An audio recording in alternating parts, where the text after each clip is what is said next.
Olá, é um prazer participar do quarto Simpósio Brasileiro Cidade, Paisagem e Natureza e do First International Congress on Landscape, Urban Space and Sustainability, organizado pela ANAP em parceria com o Programa de Pós-Graduação em Arquitetura e Urbanismo da Unesp e o Programa de Pós-Graduação Stricto Sensu da Univag.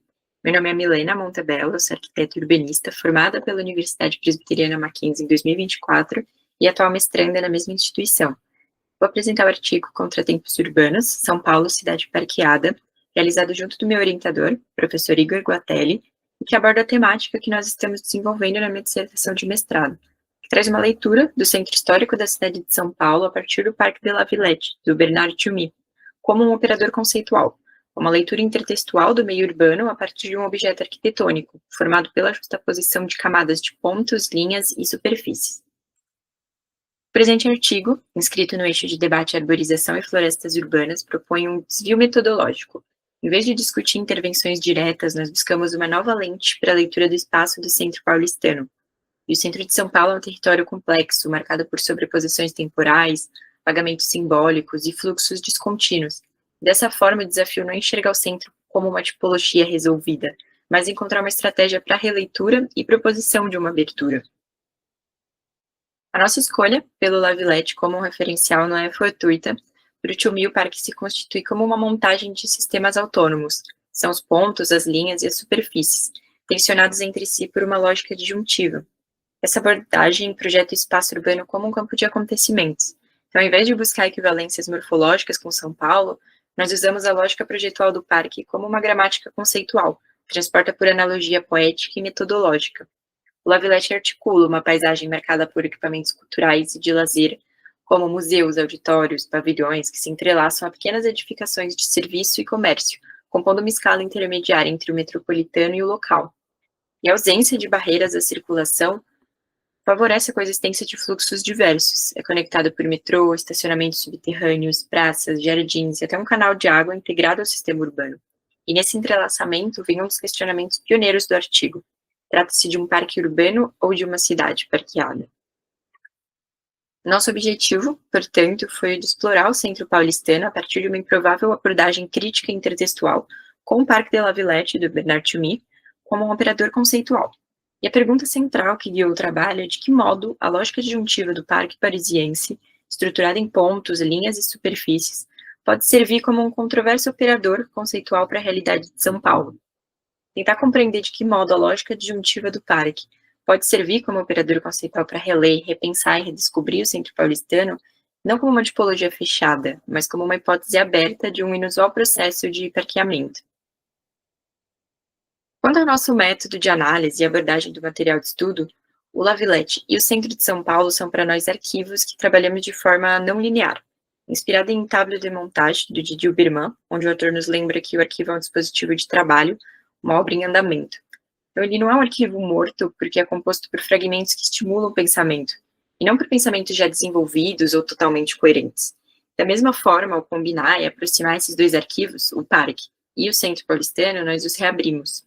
Então, tal como propõe o autor, Didier Birman, nós utilizamos esse dispositivo de trabalho para reler e conectar tempos passados, mas principalmente para trazer à tona um tempo inesperado, um tempo destinado a ocorrer no futuro, o de um novo pensamento sobre o centro de São Paulo, o pensamento de um porvir.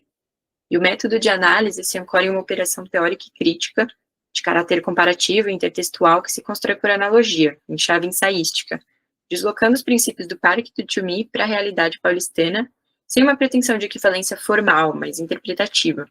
Então, nós adotamos o espaço urbano como um palimpsesto, um campo de sobreposições temporais, rastros e apagamentos. E a análise se articula em 3 movimentos principais. Primeiro, o isolamento conceitual dos operadores do Tschumi.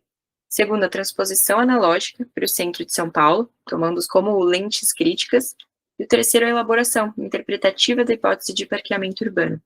Então, se ensaia um modelo quase que replicável, uma instauração de procedimento aberto, onde a análise se posiciona como uma fabulação teórica capaz de revelar as potências latentes e de propor uma outra forma de pensar a cidade. O pensamento que se entrega a pensar o impensável para construir uma hipótese não dada a priori. Como resultado dessa leitura intertextual de cidade parqueada, para fundamentá-la, nós recorremos ao conceito de parergo, a partir da obra La Vérité en peinture, de Jacques Derrida, Se o ergon é a substância, a obra, o parergon seria aquilo que está fora da obra, o excesso, mas que se associa ao principal. No nosso contexto, a lógica do Tioumi no Lavilette se inicia como um parergon, o suplemento da visão de parque ao incorporar o programa cultural e tecnológico. E ao trazer essa lógica para o centro de São Paulo, nós assentamos que as camadas de tempo, os rios encobertos e os edifícios obsoletos não são só resíduos, mas dispositivos críticos. Eles funcionam como parergons urbanos, como formas que excedem a sua condição funcional e permanecem em um estado de espera.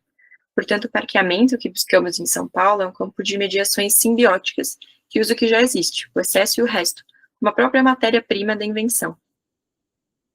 Então, iniciando pela lógica dos pontos, em São Paulo, os pontos não se materializam nas folheas coloridas do Tioumi, elementos de localização fixa, distribuídos em uma grade de 120 metros por 120 metros, mas sim em episódios urbanos e espaciais que interrompem a linearidade funcional da cidade.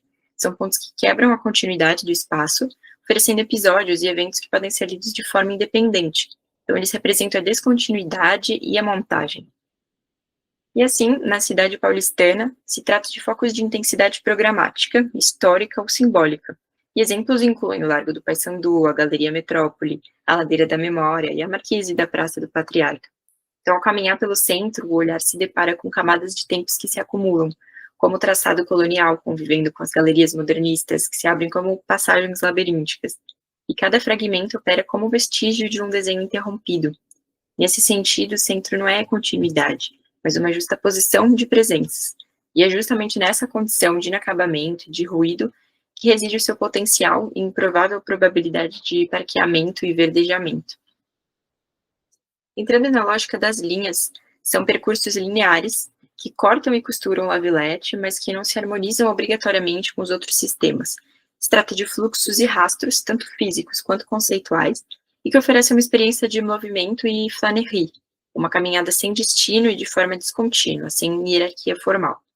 No centro paulistano, as linhas não se reduzem às vias oficiais, mas emergem em passagens quase secretas, vielas de pedestres e escadarias que costuram desníveis e atalhos inesperados. Elas se manifestam no viaduto do chá, que conecta dois vazios simbólicos, mas sobretudo nos rastros da hidrografia coberta, rios canalizados como a Anhangabaú, Saracura e o Itororó, cujos percursos subterrâneos ainda moldam a topografia e a memória da cidade. Como no Lavilette, que usa a sobreposição de percursos para criar essa flânerie descontínua, as linhas do centro de São Paulo também operam como substrato de uma mobilidade difusa, física, temporal e simbólica. São fluxos, percursos e rastros invisíveis, ou camadas de movimento, e funcionam como uma rede de intensidades que se sobrepõem. Linhas de águas soterradas, linhas de deslocamento cotidiano, linhas de resistência cultural. A respeito das superfícies, são planos abertos, campos intermediários e paisagens horizontalizadas que se manifestam em praças desprogramadas, nas lajes que recobrem o comércio informal e nos planos de transição. Elas proporcionam espaço para as atividades livres e desprogramadas. Superfícies são tratadas como campos de acontecimentos ou campos intermediários, onde a natureza pode operar e se articular com a cidade, sendo um plano de fundo neutro contra o qual os pontos e as linhas se destacam. No centro paulistano, elas se manifestam no Vale do Anhangabaú, com a sua extensão que se converte em palco de manifestações, em vazio silencioso, na Praça da Sé e nas lajes suspensas do Minhocão. Esses espaços são cenários de experimentação urbana, onde o cotidiano se dá como um acontecimento improvisado. Se esse gesto se expandisse pelo Vale do Anhangabaú, nós poderíamos imaginar um parqueamento que reconfigurasse essa superfície plana em um campo de percursos imprevistos, abertos à deriva e à permanência. Nossa fotomontagem é um exercício de fabulação. Então, ela propõe que o gesto do Lavilette de reconfigurar a superfície em um traçado jardim ou uma cidade parqueada poderia se expandir por esses vazios, onde as conexões verdes entre as praças, lajes e jardins poderiam constituir uma rede contínua, né, se aproximando da lógica aberta e fragmentada do Parque Parisiense. No centro paulistano, algo semelhante também pode ser lido no eixo da Praça da República à Praça do Patriarca, um percurso decisivo que articula dois vazios simbólicos do centro, duas superfícies por meio de fluxos contínuos. Se no Lavilette os acessos por metrô funcionam como portas de entrada, diluídas na malha do parque, em São Paulo essa linha tensiona a superfície. As praças se tornam respiros urbanos atravessados por deslocamentos diários, pontos de condensação que ao mesmo tempo limitam e expandem a experiência do espaço público. Um paralelo possível entre entradas difusas e conexões invisíveis, ambos mais insinuados do que demarcados. Assim, o parque contemporâneo pode emergir como uma forma de cidade parqueada, um campo de mediações simbióticas entre a natureza, a cultura, a edificação e paisagem, e o ergon e o parergon. E no centro nós podemos entrever essa condição como uma hipótese aberta. Então, uma paisagem feita de vazios contidos e, ao mesmo tempo, da possibilidade da sua deslimitação, como se pudessem contaminar a malha urbana. Então, é um verde que, por vezes, se mantém circunscrito, em outras parece extrapolar seus próprios limites. Território que, mais do que configurado como um parque, eventualmente se ofereça como trama em permanente reinscrição e transfigurações da cidade em parque e do parque em cidade. Caminhando para as conclusões, a malha do Lavillette, ao sobrepor pontos, linhas e superfícies no mesmo campo projetual, instaura, além de uma ordenação geométrica, uma matriz de relações possíveis, como um dispositivo de atravessamentos que abre a experiência urbana ao inesperado. No centro de São Paulo, a sua leitura como palimpsesto perpassa ecos semelhantes. Então, uma malha latente, feita de conexões invisíveis, rastros históricos e fluxos cotidianos. Uma rede que não se fecha em contorno e se reinscreve no tempo, como se a própria cidade pudesse ser pensada enquanto um parque difuso, extrapolando os seus limites e estendida em qualquer direção, possibilitando novas dinâmicas. Ao invés de delimitar um dentro e um fora da cidade, o parqueamento se oferece como um dispositivo interpretativo, um modo de ativar o que já está dado, mas permanece oculto, contido, insuficiente e reprimido. E o conceito-chave do To Me é a disjunção. Então, esses três sistemas de pontos, linhas e superfícies não são integrados em uma composição harmônica tradicional, mas justapostos e sobrepostos de uma forma autônoma. E essa sobreposição crítica gera tensão e reflete a complexidade e o fragmento da metrópole contemporânea. Então, a partir da lógica projetual do Lavillette, que substitui a composição tradicional pela montagem disjuntiva de elementos autônomos, propõe-se uma leitura do Centro Histórico de São Paulo como um território não resolvido, mas um permanente lugar de inscrições. E o parque, nesse contexto, deixa de ser uma tipologia e se aproxima de uma linguagem crítica. Ao invés de delimitar um dentro e um fora da cidade, o parqueamento se oferece como um dispositivo interpretativo, que é um modo de ativar o que já está dado, mas que permanece oculto. A partir de toda essa construção, a leitura do centro de São Paulo como um palimpsesto parergonal revela uma malha latente de conexões invisíveis, rastros históricos e fluxos cotidianos. O parqueamento que nós propomos não é um projeto a ser realizado, mas é um dispositivo interpretativo. É um modo de ativar o que já está dado, mas que permanece oculto, contido. Então, o centro nesse exercício se apresenta não como conjunto orgânico ou contínuo, mas como um campo instável de forças e de narrativas. Os vazios e os traços temporais são quase que operativos, os fluxos interrompidos, legíveis e os rastros reativáveis. E assim o seu parqueamento talvez ainda não esteja lá, mas se manifeste em rastros, em enunciações dispersas, em sinais quase apagados, que poderiam ser potencializados como um devir parque. Parqueamento nesse sentido não está dado, está insinuado, esperando um olhar e uma abordagem capazes de recompor suas linhas e de ativar os seus planos a partir do que já existe.